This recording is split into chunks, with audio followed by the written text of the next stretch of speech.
Akşamınız hayırlı, hormatly vatandaşlar. Sapara hoş geldiniz. Hoş bulduk kemine. Salam iyileşler. Kemine sen kameran.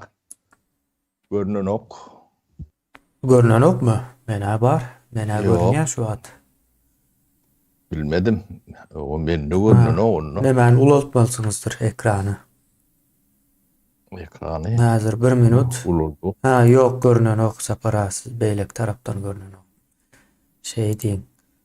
Yine indi görünüyandır. Ana. İnni görünüyor. Ha, İnni. Sapara. İnni. Ekranken hayse ekrandan görünmeyen şu an etmediniz. O Sapara bugün valyutçukların gururunu diyaz. Tefeciler deyip tefeciler olmalı yani biz onu Türkmençe yazıp tefeciler deyip bir Türkçe ad vardır bunu Türkiye'de yaşayanlar belki bilyendir bilmese de eştendir yine hazır Sapara gururun verir son bunların Türkmenistan'daki valyutçuklar bilen ne için dakıllı yeri var ne için Türkmenistan'daki valyutçuklara tefeci değildi o şeylere Sapara sözü size vereyim. Türkmenistan'daki valyut Doğru. işleri Merkez Bank bilen bağlanışıklı gidecek yalı yankı valyut işlerine bütün dünyada Merkez Bank. Valuta değil.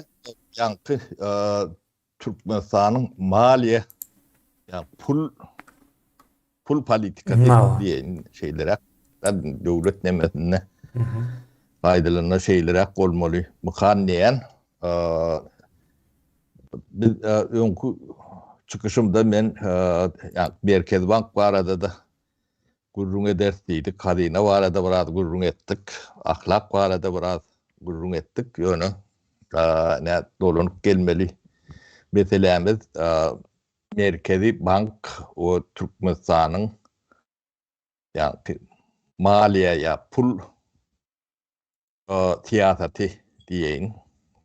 Ne şu tayda iyileşler Türkmenistan'ın Merkezi Bankı'nın ya da banklarının bağdığının adını eşleyerseniz yani bankta pul saklap o uzak bökletli o isteyen yerine geçirip yören Türkmen bilmedim yok mu kan diyen sebebi Türkmenistan'la birinciden Merkez Bank adı vadan ödü yok. O binadan bağmışsın yani ödü yok. Öyle büyüğünün yok. Bol molluğuna da kendi düşünüp barlayan deme değil. Bir kendiyen bu zatlan hikayeti İrdoğur'dan gelen olmalı. Yerini bilem yok. Net Türkmen'in yağdayında devlet yok deyip bir kan ayttık da. Şu da bir devletin düğünün yokluğunun bir tuğutnaması. Bu devletin zır cehalet diyeyin bilen yönetilen bir devlet. Bu bananı devletlerden aşağıdaki bir yağdayda. Men bunu bağıra pırlayıp bulun arkasını tutacak olup biraz yumuşaklık ettim de. Yani zır cehalet. O bloriyalak devlet dolandırışı dünyanın hiçbir yerinde mümkünlerle. Türkmenistan'da Merkez Bank yok. Bu bir bankın derine yani tepeçiler değil ya da şolar bankın fonksiyonunu yerine getiriyorlar. Tepeci demek ne mi demek? Tepeci demek ne bir yani bir elin beş parmağından iki elin beş parmağından kâr olmadık adamlara pul işe pulu şolar yürü diye bankın derine. O tepeci demek şolar sana krediden beriye o kursuň belliye. Ödem Türkmenistan'da hemme oblastda da bar.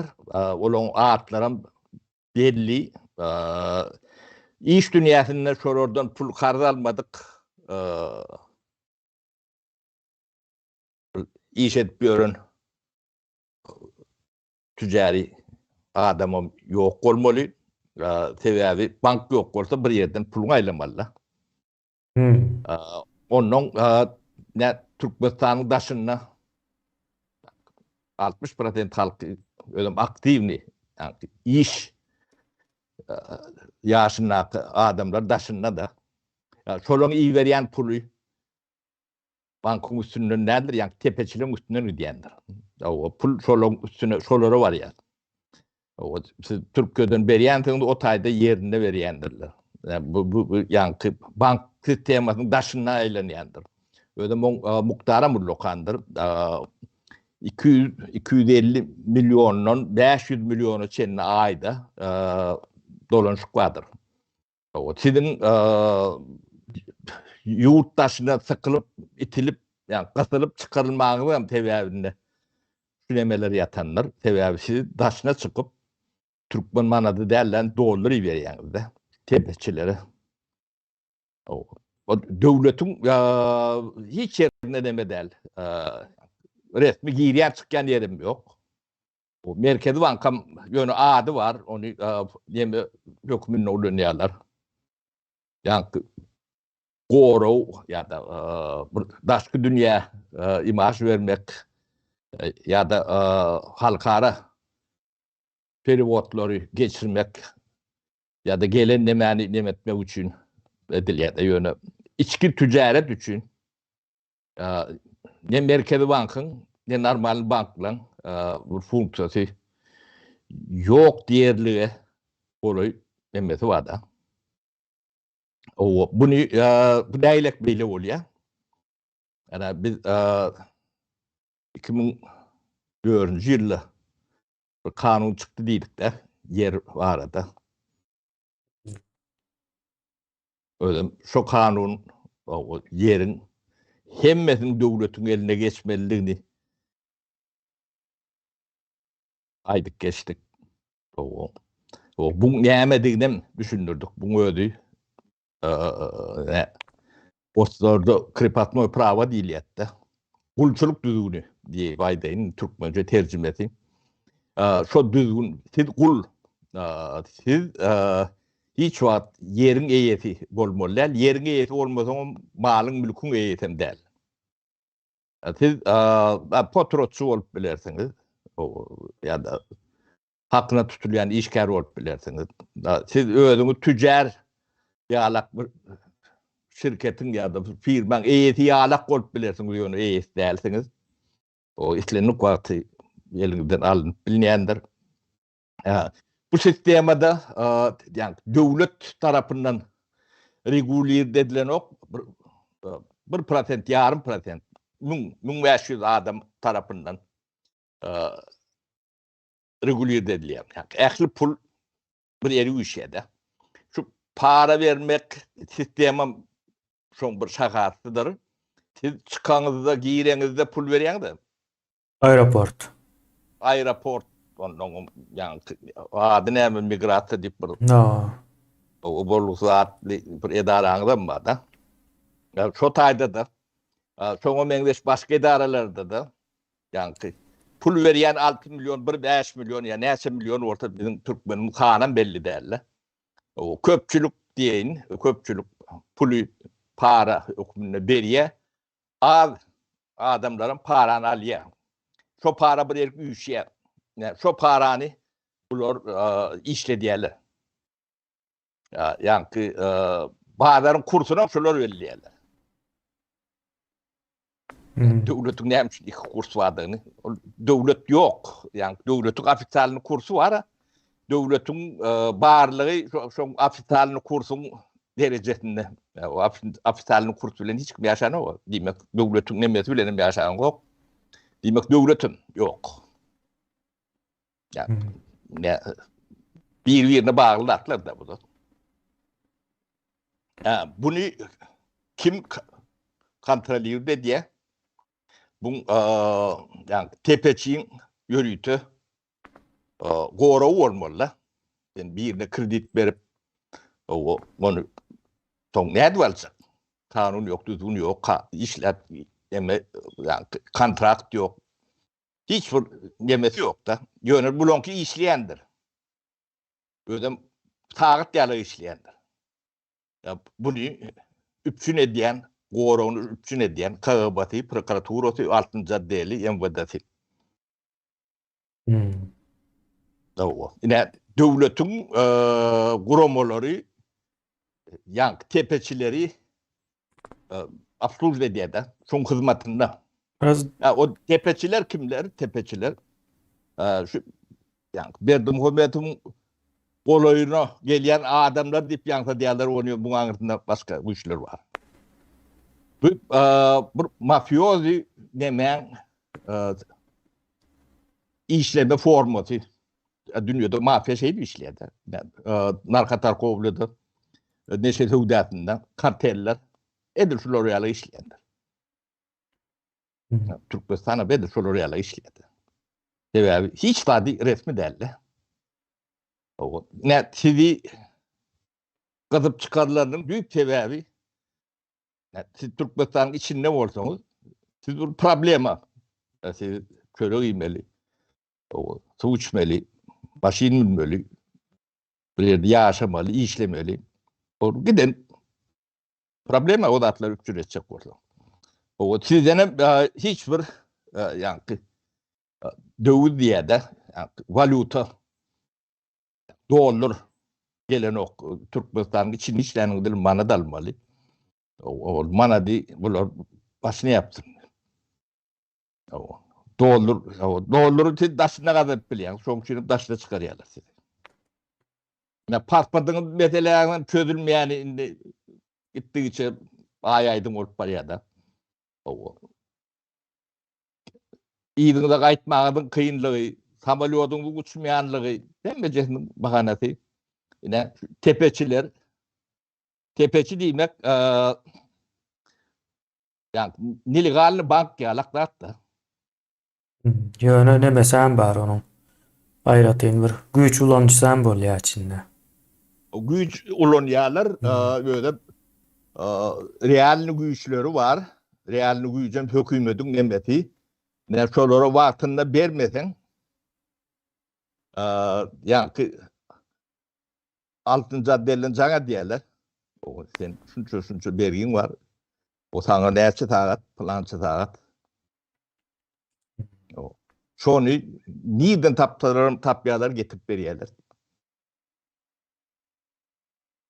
Ya da yani işleyecek olsan bir yerden pul ayrılmalı. Sen şolardan almalı. Başka alacak yerin yok.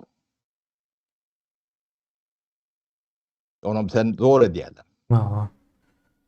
O ödünün sen yani ödün dursa hep ayağı üstüne kalan son ödünün geliyor da ödünü. Yani şoları alakıyla yani KGB'si var, milisiyesi var, 6. addeli var. O gelverik diyorlar.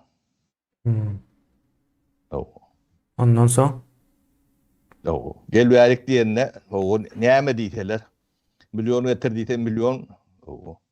İki diyse iki.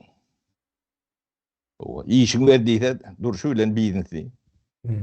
Böyle ne şöyle alak bir titlok düzgünleri var. Ne bunu Türkmenistan'ın KGB'si kardiliyor dedi. Yani Reynaşliyeri Rotay.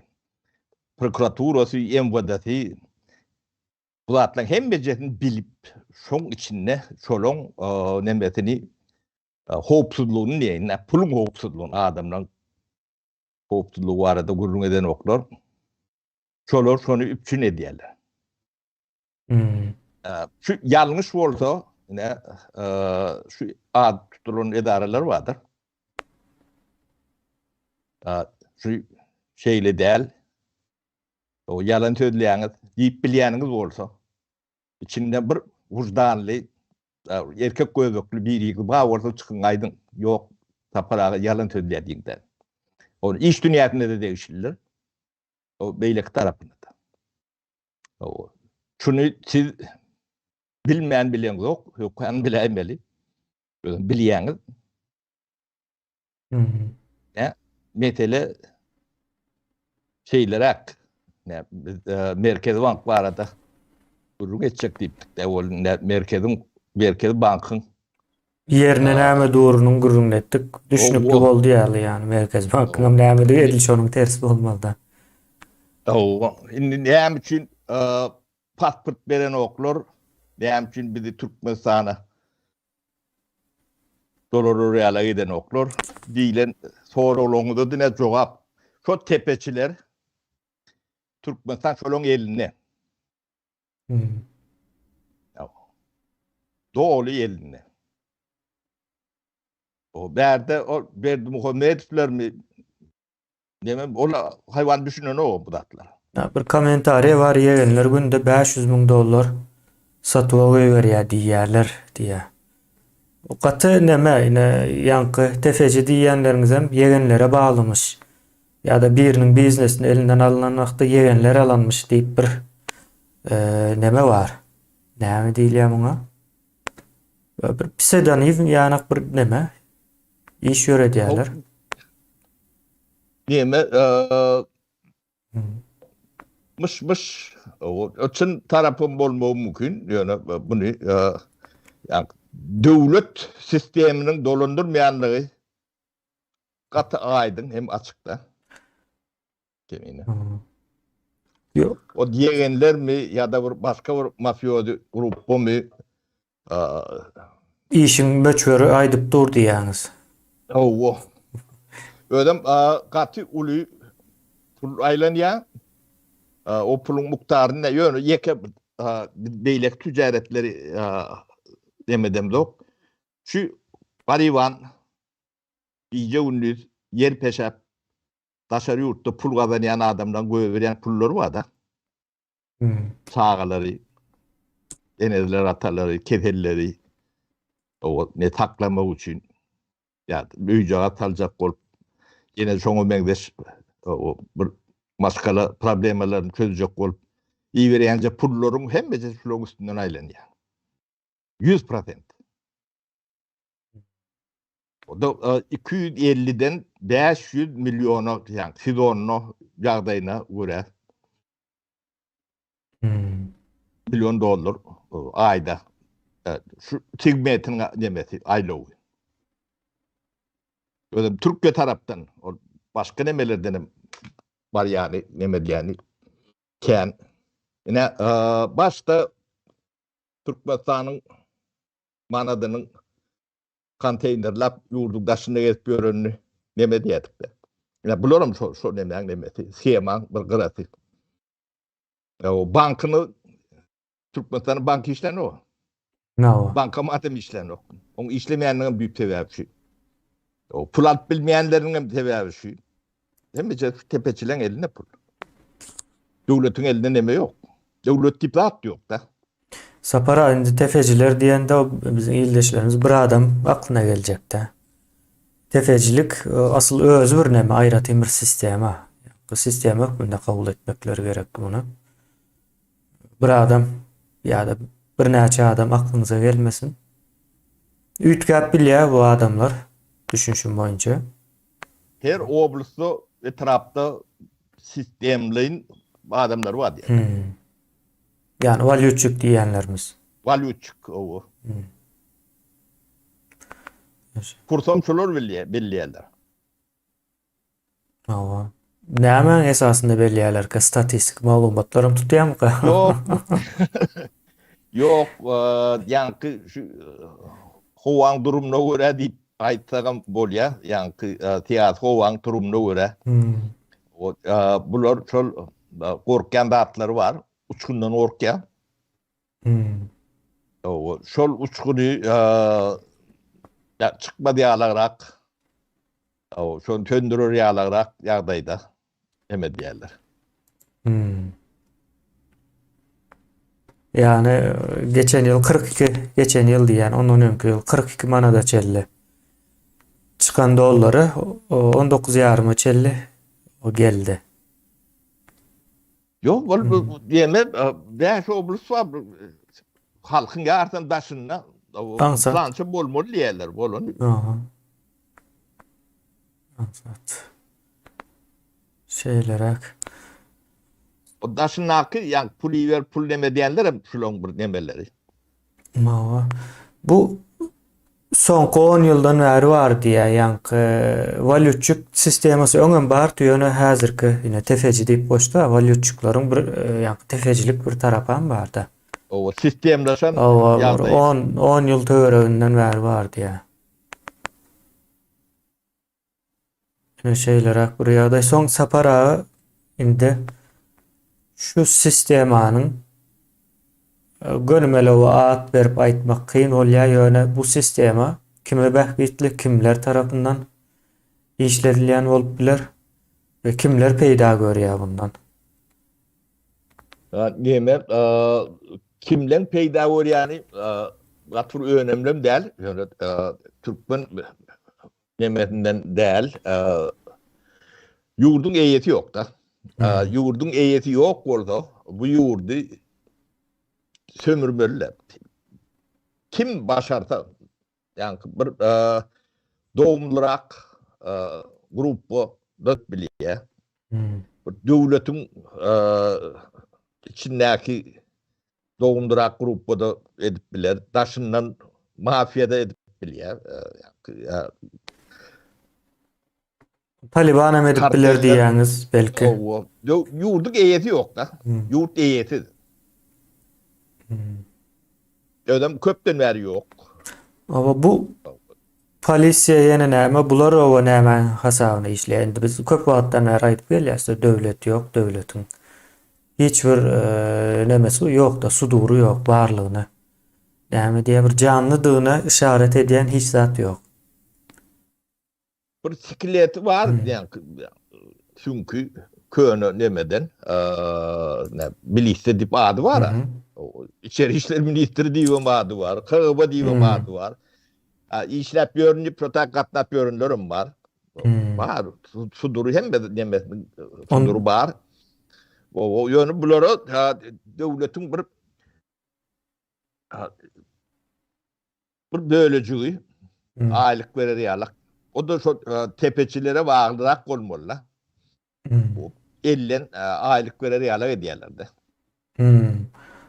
O her bolmasa da her edara günüňizi özüňiz görür ýalyk işgärlerinize aýlyk berip biler ýalyk. Nämetseňiz o sizinki diýip şey demediler. Onda Türkmenistanyň döwlet guruluşlary, edaralary hemmesi bizim nämämiňize ýan bolmaly.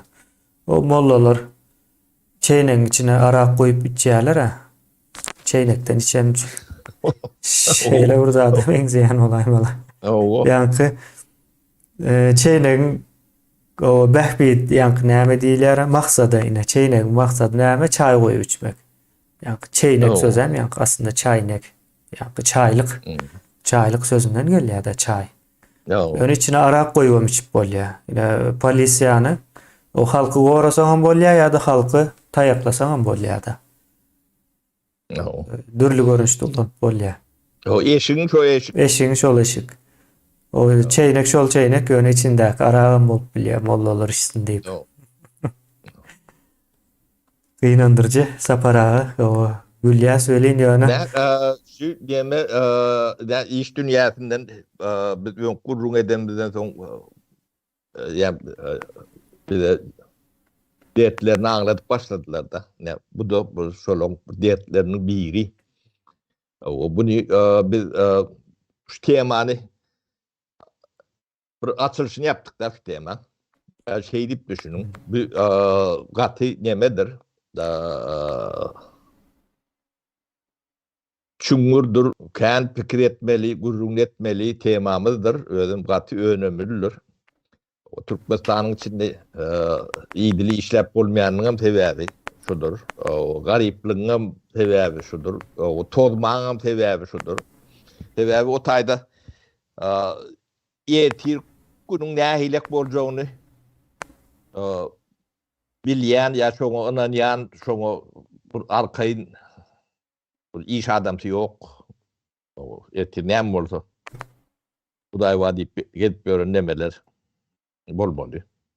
Bir zat bolar da Şoň diýip. üçin gadanan pulunam bu oldura bir zatlary öwürüp daşyna çykaryp bildi. Dürlü ýol bilen şonalak onuň bir woşuk bilen çağalaryny çykarar, soň başgalaryny çykarar şeýdi. Ýurdu terk etmek. Onu bilýärler, ýani nemeler. Gaçjanlar erken diýerler soňky döwürlerde. Kaçma diyalog değil, hiç zat eder diyalog derler kemine. Yo, halkın gaçjany bir tarafa ýöne şo sistemanyň bir parçasy bolup hyzmat eden adamlara kaçıp başlapdyr diýerler. Olurum hiç ömürlük bu nemede yani udok nemeli platinka değil mi kemine? Bunga birini goğununda ten ertir yani ters düş yok mu? Goğundan turmaz yok mu? Bilen o. O kanun diğeri alak bir yerik arz edecek yerinem yok. O itten çıkarıp koyurur gidersin. Ne şulon bir de ağatları işleşip görsünüz. Konkretni tarihi adi o ediyen işleri var da şu nebeni gündeme çıkarmalısınız. İş dünyası. Bu sizin behbidiniz üçündür. Bunun şeylediğini belki de biz terem değerden aydiyanlar bu has çumurak nemesi bolmalı. Ne şu atlar doğan ederlik derler. Biz Türkmenistan'ı tereden dikiltmesek beydip yaşavam olunok, beydip işlevim olunok. Hemmek için çağatı var, çoluğu var, nemesi var, bir ertir günlü. Ne eylem orada bir planlaştık, birileri yalak yağdaya gelmeliler. Bunun meşli deyip yani bir gün bile yaşap olunok da. Ya bunu da adamlar yoğuş yoğuş düşünüp başladılar kemine. Bunun sonu yoktuğunu adamlar bilýärler. Şoň üçin de biz bilen açaçanyny gurrun et başladylar da. İş dünýäsi bu zatlary has gowulýan şolar, kösünýänem şolar, ritke girýänem şolar. Ýöne bu nemesinden bir ýüz adam bolsa şok 5-6 tane gow gazanç edýärler. Antat kazanç. Şu 5 sonra o beylekleri o riskli. O 5 sonra o burun uzatlar erteni işliye. Long bir ýagdaý şeylere. Ya bu şey ya döwletden hiç tat koymandylar da. Zır cehalet o bir eýesiz döwlet bunu islen şekilli sömürýärde. O daşky güýçlerim sömürýär. Bu gazaryň newtiniň neft önümlerinin nirek gidiyen, pulunun nirede kimin cüzüne gidiyen hiç yerde ne hatap, ne kitap, ne beyleki hiç fat yok adamlar. Ne ilat tanrını ettik dediler. O tek bu.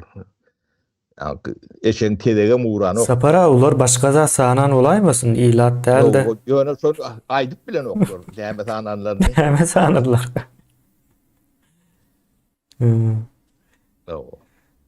İlatın tanam yok. O statistikada yok. O edarelerin hem becerinin demesini yok edipdirler. Türkmenistan'ın bürokratyası yok. Yani şol yamanlayan bürokratiya var ha. Devleti saklayan bürokratiyadan hiç kimin haberi yok olmaya çemeli ya da bilerek edipdirler bunu. Türkmen demesinde bürokrat olmak, sen oğru olmak diýilen ýalak bir tagma ýöretdiler de. 30 ýyllap siýasat ýöredendirler. Ene bir döwletiň döwlet bolmasyny üpçün edýän bürokratiýadyr. O döwletiň bilgisem aklam kuybom Hatay'da ceblenýändi. Bürokratiýa ýok bolsa ne şolar ýalak tepeçilerin eline geçýärdi döwlet. Ana şu bokurduğunu yırtıp gıyırıp gören opozisyonerler vardı. Bürokratiya, nomenklatura näme diýip. Ne şolong imkan goşandy, şolong goşandy nämede. Türkmenistanyň şu mesele. O bürokrat diýmek, ogru diýmek diýen ýalak bir näme etdiler.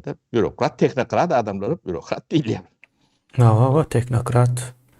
İşini bilýän. İlk orman döwleti ýöretip bolýanlar. Şo bürokrat ýani 1 ýylda 5 ýylda 10 ýylda döredip bolýanlar. Siz onu ýok etdiňiz.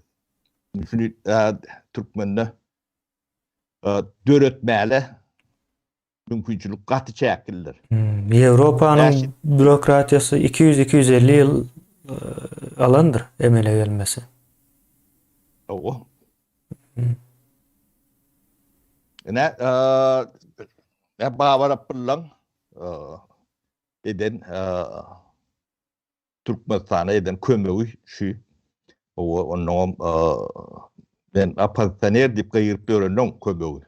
Olaryň atlaryny özüňiz bilýänsiňiz görüşýän näme bilen kim bilen görüşendiňizi o entägem düşünýändiňiz kän içinde görünýär. Ýöne döwletiň kuruluşu bir gelecek şirketin nemeti ýalak däldir. Bu nemet kendir.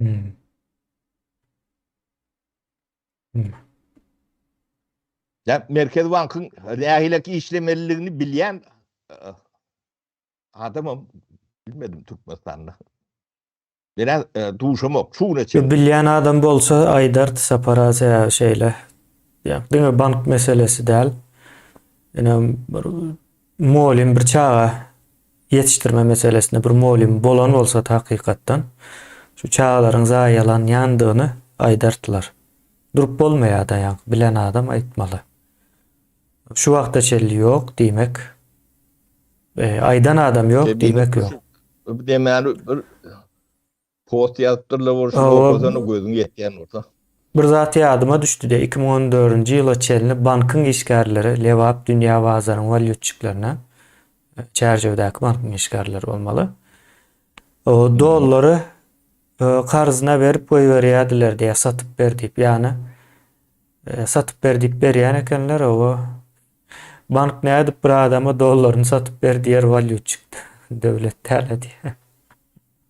Anna şol satyp ber diýenlerin eline geçdi suat. Bank şolong elinde.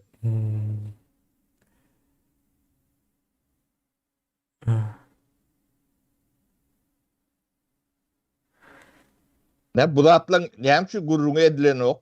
Ne toğraları şey edip bermeli. Bunu Türkmenistan'ın milli howpsuzlyk demeti. Näme bilen ok. Bilmeýändiň sebebi ýa-ni aýtdym ben. Şolar kırşava diýerler. Olar öz-özünden edýän däldir da. Yok. Olar kim esaslanýar? Ya eýlekler ýa-ni tepeçiler bulary işledýärler, hakda tut. Bular şolara bagly. O şeýlerek bolýar, tersine bolmaly. Olar bulary kırşava diýerler. Çaylaryň içine arak goýulan ýalak da biziň işimiz. Sapara. Bilmedim arak niýetine goýulandygyny ýöne bir ýerine goýulyp durşulyň. Dogry işler ok. Inde şu taýda bir neme bar. Bir ýyl mundan temany gozudum. Şol adam düň gawat gelip seniň aýdanlaryň dogry diýdi diýe. Bir ýyl wagt alar. Bizim Türkmenistanda ýaşan, dogulup ýaşan adama hakyky zatlary gurrun berseňiz, o birden kabul edip bilen ok beýine. Hakyky zatlary ýalan edip, düşman edip, bir şeytany bir zady öwürüp görkezýärler-de. Çağalykdan şeýdip ýetişip gelýär bu adamlar. Soň bir wada kabul eden ok, ýöne dogry zat iň soňunda kabul edilmäne nemedir? Meýillidir. Şonuň üçin bir wagt gerekdir, bir may bermelidir ara. düşündürdüm. Näme üçin düşünen okyan diýip gaharlanmaly däldir.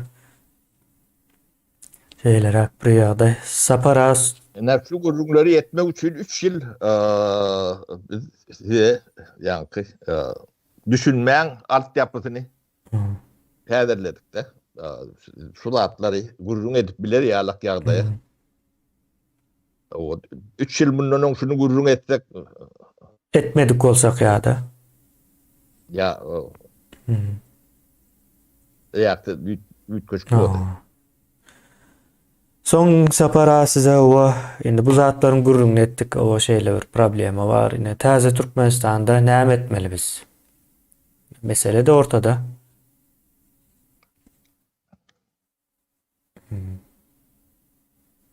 Ne edil şu mesela değişilmedi.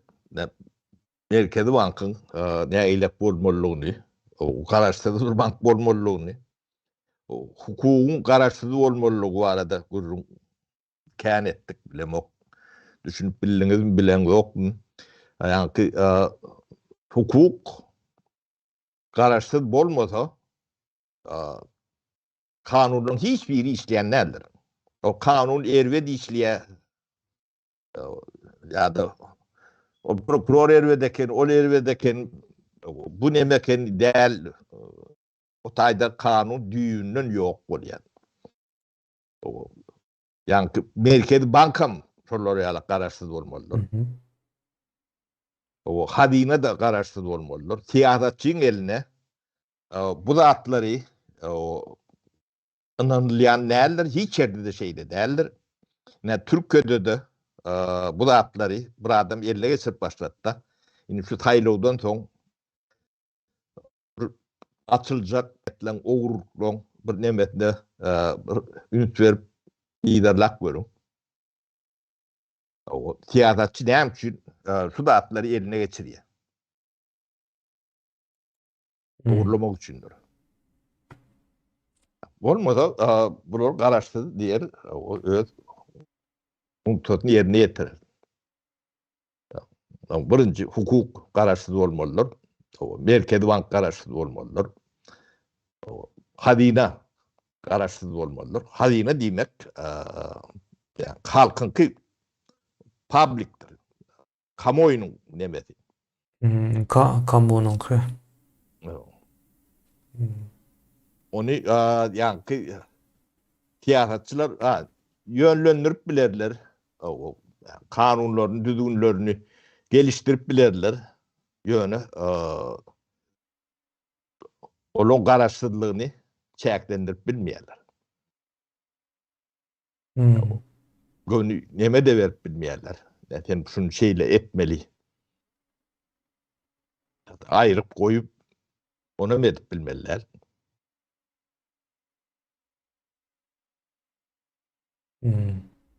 Bu arada kän gurrun etseň gor kemine ýöne biz Soň bir taparda ýene de bir sorum bar sapara. Hani soruň ber. Indi şu ýalňyşlary edilen ýalňyşlary düzeltmek üçin näme etmeli? Täze Türkmenistanda dogrusyny, ýa-ni nähil bolsa dogru bolaryny aýtdyňyz da. Şu bir giden adamlaryň o puly, serişdesi, wagty, ömrü, saglygy gitdi de ýanky. Aýdaly bir iş adamy el alaly, iş adamy işini edip durdy. Soň geldiler muny bir tarapdan 6-njy atdyl, bir tarapdan KGB'si, beýlek tarapdan prokurorlary onu goýanok ellerinden pullaryny aldylar. Soň ýene 2-3 ýyldan soň ýene täzeden gaýtadan geldiler. Soň bu gezek gitdi ýanky valyutçyklar, diýdik tefecilerden. O karz almaly boldy. Ona berdi. Soň ondan soň ýene zady galmady, barjasyny elinden aldylar. Şeýdip bir iş adamynyň ömrü ve eden zähmetleri köýde gitdi. Ine buna näme etmeli täze Türkmenistan, buna näme hilser etmeli? Deme kemine ýanky pida bolan adamlaryň nemelerini demediňizde.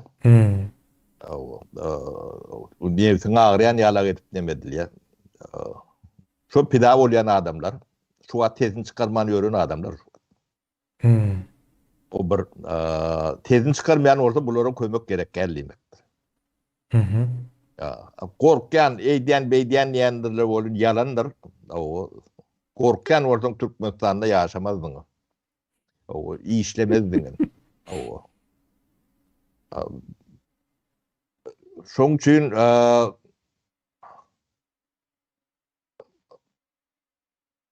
adamlar öz eli bilen eden zadynyň görgüsini çekýärde. O da bu tebigatyň kanuny. Hı. Bunu düzeltip bilen dok, güýjüm diýeten okdy. Ýöne biz üýtgemesiň tarapdary diýilen näme netije gelen adamlar bar boldy. Birinciden olar şu meseleni büyüklü açmala ellerini çelmep atışmalılar, koşuşmalılar. Onu taparağa yekeceğdi ya da kemiğine bilen ya da yine de yanımızdaki 50-60 adam bilen. Bunu biz näme üçin edeli? O tide o ön keypini gördüňiz. O beýlekler görgüsini gördü. Ondan sizin keypiniziň dowamy üçin şu adamlar yine kellesini eteğini alıp etmeli. Sizem oturmalı karada. Bu yaylak düşünce yine Türkmen çoroyalık düşünüyor da. Yok.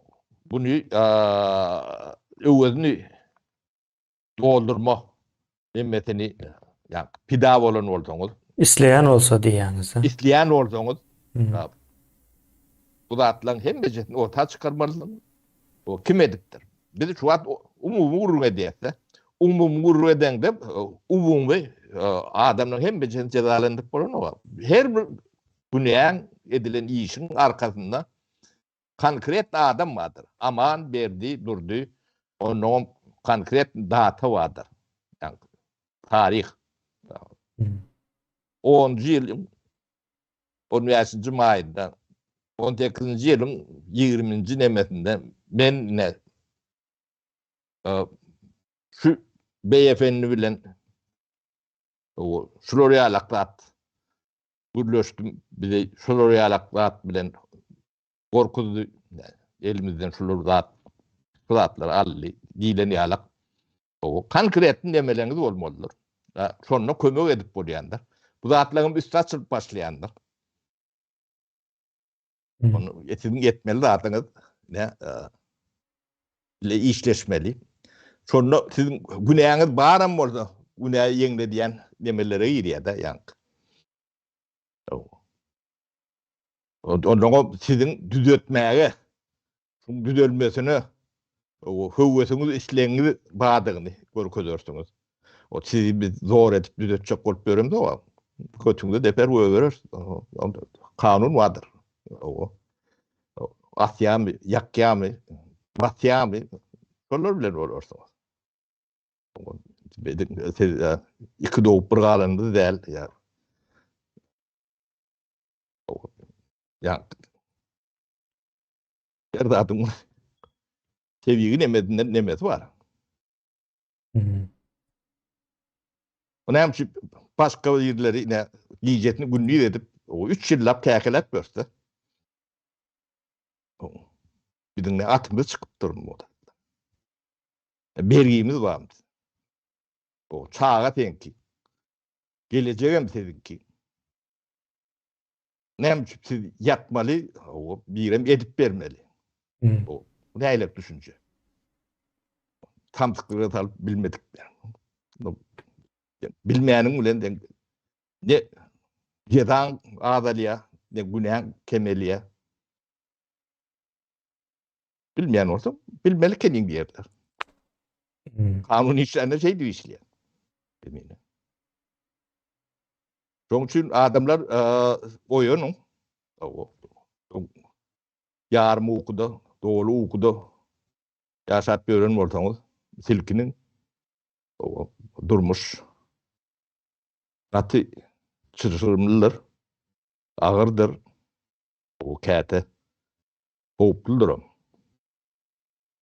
Yani şu atları yenip geçmek için bu düdüğünden çıkmadı. Bu düdüğün nerede? Devlet dilenat beli yaşat bilen o. Yaka devletler şirket hem şeyle yaşat bilen o. Hiç bir toplum Türkmenistan'ın şu atkıyardayını hak demedi. Devam edip bilen o. O son için bunun geleceği yok. Onu görüntü da. Hmm. O bir topar cahilin eline o ellerine pul var ne tepeçilik demet baylap görülür. O da sizin demeniz. Sizin şuna bağlı gidecek yeriniz de yok. O sen Türkiye işe çıkıp yani sağlam pulu verecek gelip o iyi veriyen. Ya sen pulu verdikçe de olar güýçlenýär.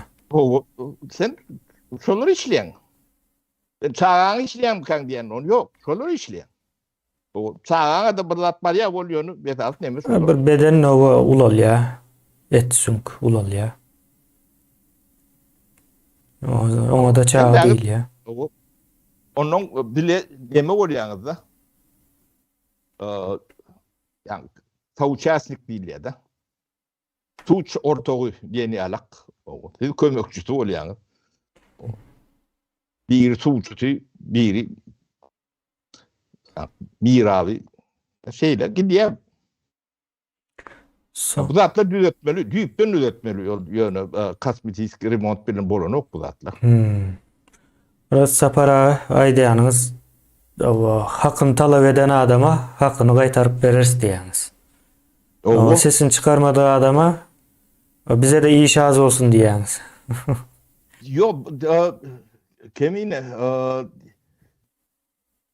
kömük istemeyen adama kömük edip bolyan Kömek etmek cenayettir sapara. Kömek islemeyen adama kömek etmek. etmem yanlıştır o yönü yetecek bolayanda da bolyan neler. Şunu düşünmemiz gerek. O bu din taraftan hem deabdestur taraftan hem tevigat taraftan hem yani kabul edilen de derler. Yani bu din tarafta günahdır. Kömük istemeyen adama kömük vermek. O kanun taraftan hem yemedir. Biri. Zorlan kömek etmek. Birine zorlap kömük edip bilen o zaten. Ne ön kılapar bir yer var arada açık kuruluk ettik de. Son iki tarafın belli.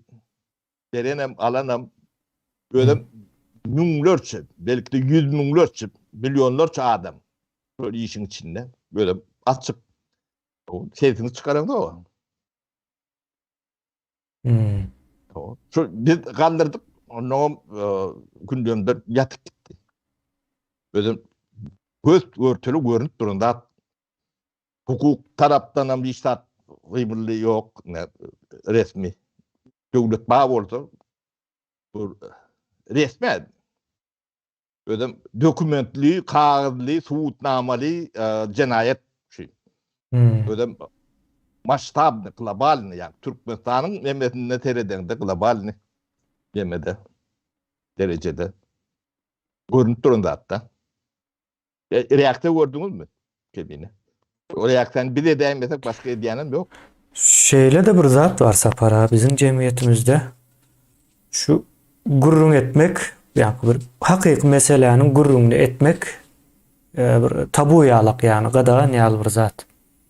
Misal üçin hakiki mesele bardır, aýdalan yani sadalaşdyraly yol erwet. Yolun o erwetdigini bilýärler, aýyp bu ýollarda maşin çydanok diýär bu ýollara diýip gurrun näme diýärler. Yani şunun şu ýollaryň gowy bolmagynyň gerekliligini gurrun neden oklaryna hakiki mesele şu taýa gitjädi. Şonun gurrun eden oklar, näme eden oklar? Öğrençilerin bir zat da ýan gaýdysmaýan tabu söz bar da ýyldaşlarymyz o düşünürme ýa tabu demek köpçüligiň içinde kabul edilmeýän, hoş görülmeýän islendik bir ýagdaý mesele. Bizde sen kelläň ütkäpdir diýip bilýärler-de. Deme kellen kimin ütkenligini, kimin kellenin ütkenligini ne ben biraz bir zatlar düşündürüp berýän. Yani oňa bir ýerlerde aýtdym kam diýen. O Ne televizorda görýänsiňiz. Berdimuhamedov bilen bir topar ýokary wezipeli işgärleň, ýani ministrleň. Ya şoňa men beş wezipetindäki adamdan salam berşini dinlediňizmi? 30 ýyllap şo wadyr egilip O Halmur adaňa eşýal satandyň arasyna. Howa bu bir ondan yani yığınaklarda eli bloknotlu ne şeyle ne Fuat kemiğine gürläp dukan benim şeyli yalan olmalı. Ben şutaydan näme yazıp näme nemedip bilýän. Şu yalanlygy ýazýanan bilýär. Aňardan teredip duranam bilýär. Ýöne şunu halka servis edýärler-de. Ödem 7-24 365 gün yılla yani vatan havarları beylek nemeler şunu halka servis edýärler. Näme üçin edýärler? Müsbet gördüňizmi? Ol ýanky egilip demediýän adamlar Türkmen jemgyýetiniň iň ýokarky gatlagy diýilýän gatlagy. Ýöne halk olan ýanynda bir kiçik bir zat.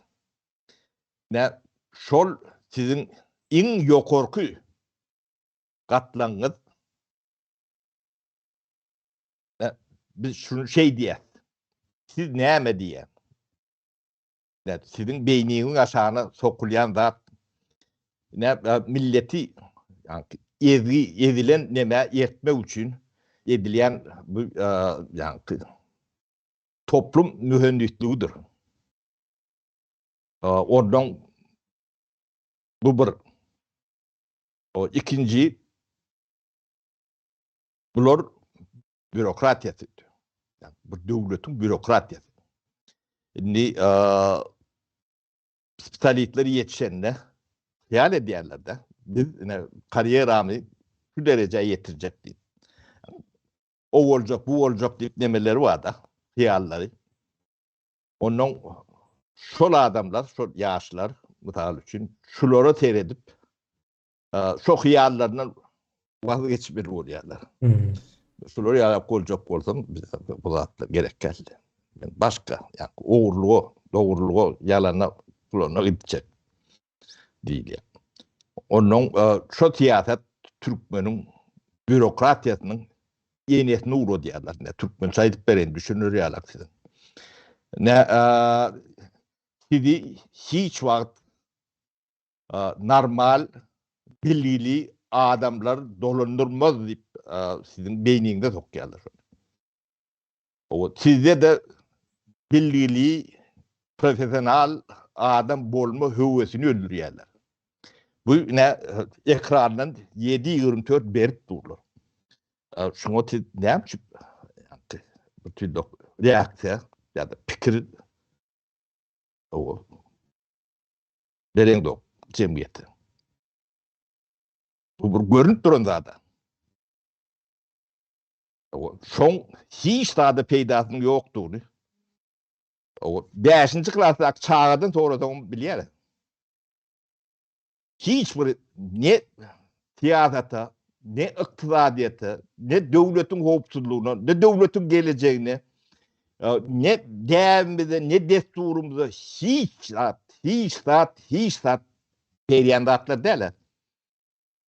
Ýöne bizim paýdamyz şol, bunu görýän zatymyz şol. Bunu näme üçin edýär diýil ben toralan nokta. Näme sizin o näme üçin o şu güne düşeniňiziň büyük sebäbi o men jurnalist, men yazıcı, men görme, men näme diýip dur. Şu zatlar görmeýän bolsaň siz hiç zatdyňyz. Kadar da illeşler. Hiç zatdyňyz. Bu görünüp duran adam şunu görmeýän bolsaňyz siz nädip halkyň öňüne çykyp bir zatlar diýip bilýäňiz. Yo näme diýýärler ki? Öňüne çykan bir zat diýmeldi. Hemen gurulma diýerler.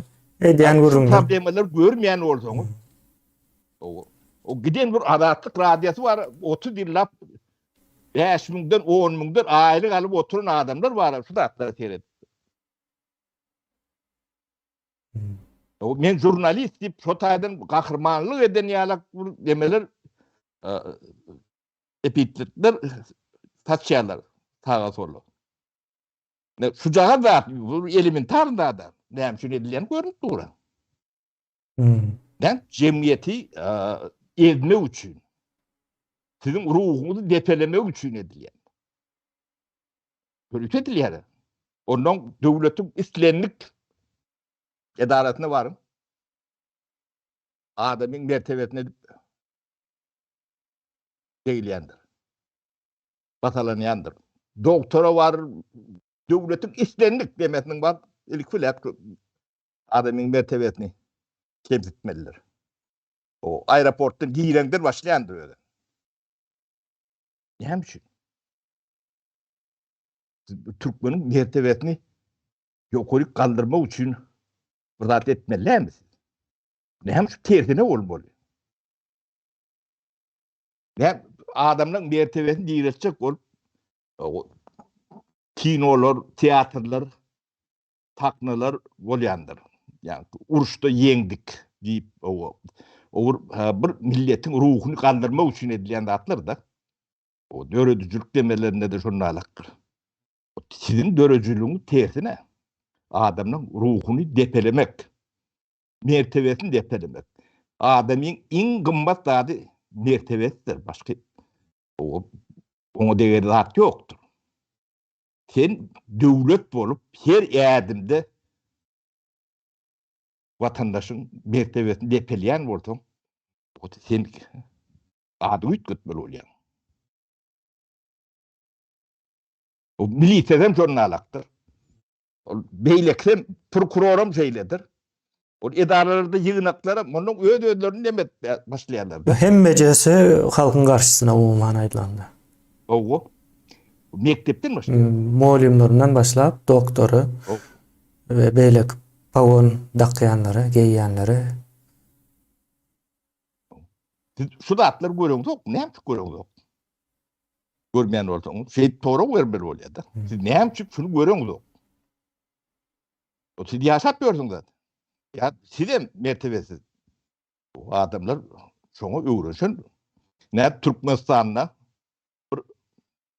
vicdanlı, namuslu adamı çıralı güllatmıyor. Tokat diyerek. O mertebe değilen zat o dünyanın yiğretine varsan demedin. Yani kanunlarını vardır.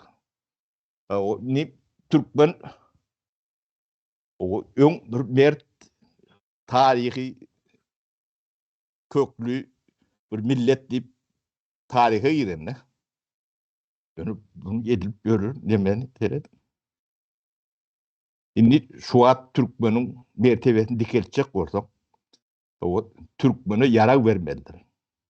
Şu mertebesini depelen şu vada cerrahını çekmelidir. Buna kanunlaştırmalıdır. Bir adamın mertebesine değmek bolyan ne haldir? Değse güllerini bağlayandan alayandır. O çok derece gelmelidir. Başkaça bu mertebesini nerede kaldıracak bu millet? O yerine yara vermelidir. O mertebesine değen nemeni gön atmalıdır.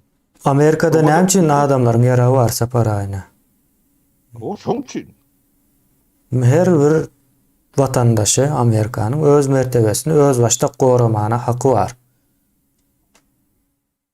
Hem nerede sonralıktır? Bunu devlet öz üstünden olsa onu yerine getirmeliler. Ne Şveçya'da bir adama ketin atal yankı kut diye de korkuluk gör. O men korku diye dipar eden de 15 minuttan yığınıya da.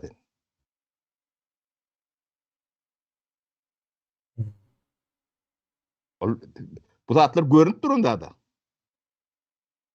O ne yapıp şu zatlar görünmeden o. O.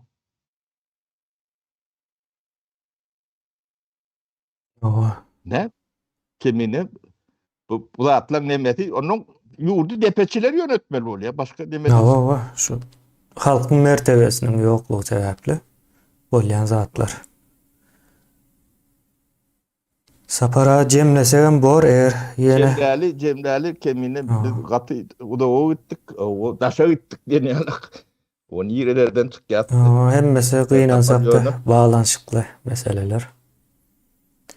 O zincir yalaktır. O bir birini demediyendir. O hiç tat ödünden bolan yeri yoktur. Hem mecetin ağırtında sebep vardır. Sizin görüyenleriniz şu atlan neticesidir. Ne bolmasa yönü ekranda kamsık tip üstünden uğrayansınız. Yani şeyde oturuyor.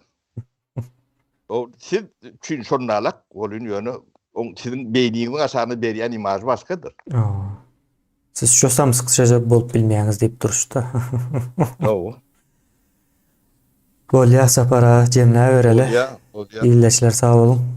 Sapara Sağ sağ olun. olun, sağlıkta görüşelim. Umutdan düşmeyen bu zatların hem bir çözümü vardır. Biz bu zatları bilen olsak çözümden bilendir. Şunu biraz nemedeli o. Bolya sapara sağ olun. Sağ olun, sağlıkta görüşelim.